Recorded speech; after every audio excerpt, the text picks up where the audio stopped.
Steve Milloy was a member of the Trump EPA transition team, and he joins me now. Steve, it's good to have you back on.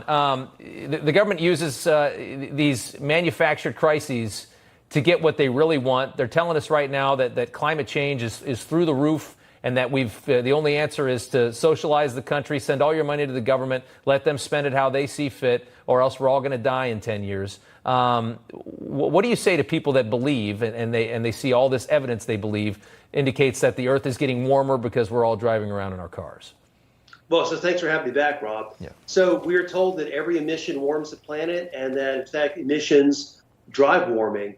What the government doesn't tell you is that, per its own data, over the last 9 years, there's been no warming. In fact, there's been a little bit of cooling, and that is despite 500 billion tons of emissions. So how could emissions be causing warming, and every emission cause warming, when the last 500 billion tons has caused no warming?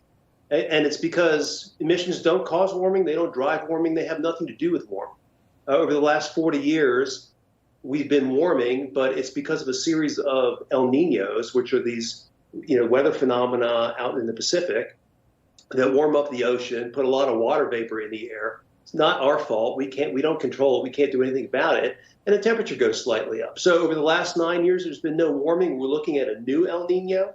And it's very possible that if the El Nino is strong enough, temperatures will go up slightly again. Yeah. But, it's going to be because of the El Nino, not because of emissions.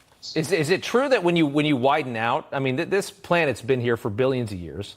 It's been through, it's been hit by meteors. It's had massive, volcanic eruptions that have put insane amounts of carbon into the air. And they think that our little cars are going to end this whole planet after 4 billion years or however long it's been here. But is it true that if you look at it, if you widen out and you look at it over periods of time, like hundreds and hundreds of years, that the Earth kind of goes through these warming and cooling kind of phases? Is there truth to that? Yeah, of course. It's completely natural. Yeah. Environmentalists they like to say, well, 20 million years ago, when we had this much carbon dioxide in the atmosphere, oceans were 20 feet higher. Okay, well, here we are. We have that much carbon dioxide, but the oceans aren't 20 feet higher. The Earth goes in cycles. The weather goes in cycles. As humans, we do affect the environment. No question about that. But are we driving global temperature? No. Makes sense to me. Steve Milloy, always good to see you, sir. Thank you so much. All right, Rob. Thank you. All right, the Biden administration